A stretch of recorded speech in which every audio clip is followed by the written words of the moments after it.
Karena orang-orang liberal sekarang dan orang-orang sekuler yang menggunakan menunggangi nama keislaman, gelar-gelar S2, S3, kiai, haji, ini ditunggangi semua ini untuk menipu masyarakat. Akhirnya kesannya dengan profesor, doktor, atau dengan kiainya, maka dia boleh menyampaikan fatwa semaunya. Ini bagaimana caranya nih? Bukankah di Indonesia kita temukan banyak kiai yang ngawur. Saya katakan ngawur luar biasa. Bagaimana bisa ada orang yang mengaku kiai lalu mengatakan orang pelihara jenggot itu makin panjang makin goblok? Ini bagaimana ini dianggap seorang alim dari mana? Alim dari mana ini? Walaupun gelar titel S3-nya ada, percuma. Gimana caranya Nabi SAW menyunahkan lalu dia bilang goblok? Berarti yang memerintahkan itu adalah Rasulullah SAW, dianggap goblok. Ini gimana nih? Dan lucunya yang bicara itu ayahnya berjenggot gitu. Dianya pada saat masih sekolah di Mekah itu berjenggot gitu kan. Ini aneh. Dia memimpin sekarang organisasi, pimpinannya yang membentuk itu berjenggot. Subhanallah. Terlepas daripada itu memang agama memerintahkan. Ini gimana bisa dikasih gelar kiai ini? Gimana bisa dapat gelar seorang alim? Jauh sekali. Sangat jauh. Kalau tidak melaksanakan saja, perlu teman-teman tahu ya, para ulama hadis ya, meriwayatkan hadis, perawi hadis ya. Misal si A meriwayatkan dari si B dari si C dari sahabat Nabi dari Nabi SAW. Ini si A, B, C ini, itu biografinya lengkap di kalangan ulama. Nggak ada perawi hadis nggak ditahu biografinya. Siapa namanya, lahir di mana, bagaimana dia menuntut ilmu, sejarah hidupnya dari kecil, ada semua. Siapa guru-gurunya, pada saat dia pun mengajar, siapa murid-muridnya, dan bagaimana pendapat ulama tentang dia yang semasa sama dia dikasih. Baru dia dapat predikat alim tuh. Ada pengakuan, ditahu siapa gurunya, siapa muridnya. Dan kalau ada perawi hadis ya, orang yang sudah dianggap ilmu hadisnya sudah bagus, bisa menyampaikan tentang Nabi SAW, pernah makan berdiri saja, makan berdiri makruh hukumnya ya. Pernah minum berdiri makruh, itu hadisnya sudah dipertanyakan tuh, makruh loh ini hukumnya. Tapi sudah dipertanyakan kenapa dia berani melanggar sunnah Nabi yang dia tahu itu makruh, padahal dia boleh duduk kan itu. Bayangin sampai begitu.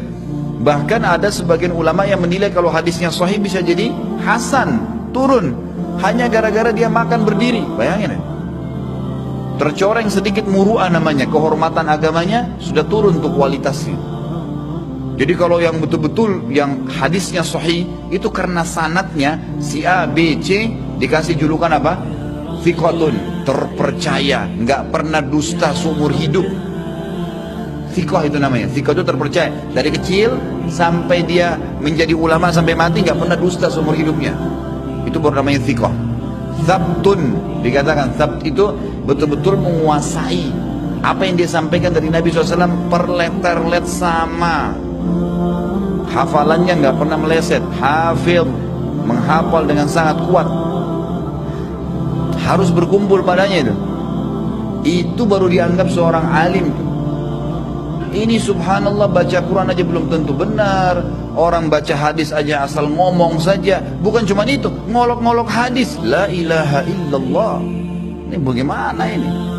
Inilah yang membuat umat Islam di Indonesia ini jadi tambah terpuruk. Kalau orang seperti ini memimpin, bagaimana? Muncul lagi istilah ada Islam Nusantara. Ini orang-orang yang pelihara jenggot, orang-orang yang terapkan pakaian-pakaian seperti pakaian Muslim, pakaian negara Arab, itu Islam, itu Arabisasi, dia bilang. Arabisasi, itu bukan Islamisasi, bukan mengislamkan orang tapi mengarabkan orang. Subhanallah, gimana bisa? Nabi kamu orang apa memang? Orang Arab memang, kan itu. Allah sudah takdirin begitu. Jadi kalau kita mencontohi pakaian yang ada sekarang dan merupakan simbol Islam, tidak ada sesuatu yang jadi masalah situ. Apa masalahnya? Tertariklah kemana-mana, termasuk cadar itu adalah tradisi orang Arab, termasuk ini. Jadi ditariklah. Kita ini orang Nusantara harus sendiri punya Islam. Kalau gitu semuanya diganti nih. Kalimat la ilaha illallahnya, azannya nanti diganti bahasa Melayu, semua nih. Al-Quran diganti bahasa Melayu. Jadi nggak usah ngaji pakai alif lam mim dzalikal kitab, jangan, pakai bahasa Indonesia aja. Jadi itu sudah terjadi di Turki dulu. Di tangan Kemal Atatürk ini mau ditarik ke Indonesia nih. Dia mengubah azan jadi bahasa Turki, dia mengubah semua dari bahasa Turki, semua berubah nih total. Orang jauh dari Islam. Ini subhanallah, dari mana bisa dapat gelar alim orang begini nih? Ini nggak boleh, harus diingatin, dan tidak boleh dengar fatwanya. Tidak boleh. Ini bukan alim, nggak layak, nggak bisa gitu. Orang alim itu yang benar, begitu ditanya hukum, qala Allah, qala Rasul, tidak tahu, maaf saya tidak tahu. Belum dikerjakan, tidak diolok-olok. Imam Malik rahimahullah didatangi seseorang bertanya begini, wahai Imam, apa hukumnya bebasin budak? Imam Malik nggak jawab sebulan. Imam Malik ini gurunya Imam Syafi'i rahimahullah, nggak jawab sebulan. Lalu setelah sebulan Imam Malik tanya, mana yang bertanya bulan lalu tentang fadilah bebasin budak? Muridnya angkat tangan, saya Imam. Kata Imam Malik, fadilahnya begini, disebutin semua hadisnya. Lalu muridnya tanya, wahai Imam, kenapa anda tunda sebulan? Rupanya orang itu nunggu. Kata Imam Malik, karena selama sebulan saya kumpulin dulu duit untuk bebasin budak sebelum saya sampaikan kepada kau hukumnya. Itu alim yang sebenarnya, praktekin dulu. Ini udah nggak praktek, olok-olok. La ilaha illallah, dari mana ini? Hati-hati jemaah sekalian. Gelar haji di Indonesia luar biasa, haji bisa disulap jadi alim. Padahal jemaah haji kita pergi di Saudi, belajar agama aja baik kalau belajar. Duduk, makan, cuma sholat di Masjid Haram, pulang tiba-tiba jadi alim. Dari mana ini jadi alim? Disulap apa di sana bisa jadi alim nih?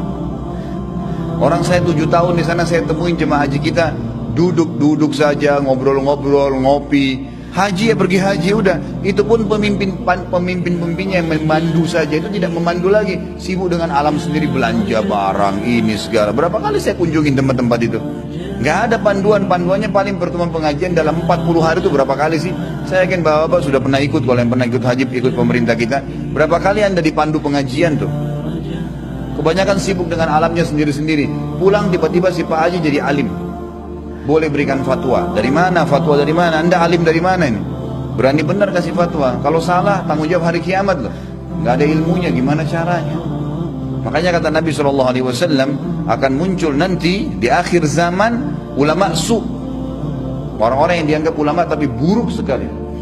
Kata Nabi SAW, karena mereka sesat, nggak punya ilmu dan menyesatkan orang lain, mengeluarkan fatwa sembarang. Dan yang luar biasa ini, orang-orang yang seperti ini nih, naik mimbar nih, sudah naik mimbar sekali, turun. Begitu turun mimbar sekali atau pernah ceramah sekali, sudah nggak mau mengatakan tidak tahu. Aib bagi dia mengatakan tidak tahu. Apa hukumnya kiai, ustadz, haji? Boleh. Tapi orang sana bilang nggak boleh. Ah, itu sesat. Dia yang benar. Subhanallah. Nggak ada dalilnya, dan ini sudah sering terjadi ya. Di kalangan umat ini pernah ada orang di Irak dulu. Dia memberikan fatwa luar biasa di masjid jami'nya Kufah di zaman Imam Ahmad dan Imam Yahya bin Ma'in. Fatwa ini hukumnya ini hukumnya ini, hukumnya ini gitu. Dan saya mendengarkan hadis dari fulan, dari fulan. Saya mendengar, saya muridnya Ahmad bin Hanbal. Ahmad bin Hanbal itu ulama besar, ulama hadis. Muridnya Imam Syafi'i, ulama hadis. Salah satu dari 9 ulama hadis, referensi hadis gitu kan. Dari Bukhari, Muslim, Abu Dawud, Tirmidzi, Ibnu Majah, Nasai. Ya, kemudian ada Darimi, ada Muwatta Imam Malik, dan ada Ahmad bin Hanbal. Ini rujukan hadis memang. Dalam ilmu hadis ditahu gitu kan. Maka orang ini bilang, saya muridnya Ahmad bin Hanbal, saya meriwayatkan dari Ahmad bin Hanbal, dari fulan, sahabat Nabi Rasulullah SAW. Dia sebutkan juga, saya juga muridnya Yahya bin Ma'in. Yahya bin Ma'in ini teman dekatnya Ahmad bin Hanbal, ulama hadis juga. Saya meriwayatkan dari Yahya bin Ma'in, bahwa saya dari fulan, sahabat Nabi SAW. Ahmad bin Hanbal sama Yahya bin Ma'in dengan hikmah Allah masuk ke masjid itu tidak sengaja, mau sholat, dengar orang ini berikan fatwa dan sebut-sebutin nama mereka. Mereka tahu betul siapa muridnya. Dan di dalam majlis ilmu itu dianggap dia murid kalau dia belajar sampai gurunya mati, itu baru murid. Kalau cuma datang simpatisan sesekali, 3 kali hadir, itu bukan murid. Dan itu murid dalam, coba baca di sejarahnya para ulama. Sampai Abu Hanifah menganggap Abu Yusuf muridnya, setelah Abu Hanifah meninggal baru boleh ngajar. Ambil dulu semua ilmu baru kamu ngajar, digituin, subhanallah. Saking pekahnya gitu kan. Maka Imam Ahmad berkata kepada Yahya bin Ma'in, kau kenal orang ini? Kata Yahya bin Ma'in, enggak pernah saya tahu orang ini. Saya juga enggak tahu, bagaimana bisa dia bawa nama kita nih? Ayo kita tanya. Datang Ahmad bin Hanbal sama Yahya bin Ma'in kepada dia, hai fulan, kau kenal Ahmad bin Hanbal? Oh iya, guru saya. Yahya bin Ma'in bilang, kau kenal Yahya bin Ma'in? Dia bilang, iya, guru saya. Pernah ketemu? Pernah ketemu. Ahmad bin Hanbal bilang, saya Ahmad bin Hanbal. Yahya bin Ma'in bilang, saya Yahya bin Ma'in. Kami nggak pernah kenal kau siapa. Di depan orang di masjid nih. Karena dia sudah terlanjur sampein fatwa ngawur gitu. Maka dia kena malu, dia mengatakan, apakah Ahmad bin Hanbal dan Yahya bin Ma'in cuma kalian saja? Masih bela diri, sudah salah masih bela diri. Ini tanda kejahilan ini. Orang alim itu kalau salah disampaikan, oh iya saya salah nih, kembali. Oh iya saya salah, ada dalil lebih kuat, tinggalkan. Itu penuntut ilmu nggak malu, nggak aib. Bukan aib bagi mereka kalau salah diingatkan. Manusia bisa salah, gitu kan? Saya pernah sampaikan salah dalam menyampaikan. Saya pernah menyebutkan nama Ibnu Sina dalam ceramah saya. Lalu saya sempat mendapatkan informasi dari salah seorang ikhwah, ini Ustadz kayaknya orang ini begini nih, dia Syiah Rafidhi. Saya baca datanya ternyata benar. Saya perbaikin tuh. Bukan aib. Saya bilang saya minta maaf karena saya keliru dan saya istighfar kepada Allah. Saya tarik perkataan itu dan saya akan edit ceramah saya. Bukan aib itu, salah memang. Kita penuntut ilmu, saya dan bapak-bapak dan ibu sekalian lagi menuntut ilmu. Saya juga bukan seorang alim, saya juga lagi belajar. Kita lagi belajar sama-sama, bisa salah gitu kan. Tapi penuntut ilmu nggak boleh menutup dirinya untuk membenarkan kalau salah. Itu biasa, wajar itu gitu kan. Malah kalau dia sombong tidak akan bisa menerima ilmu, mustahil.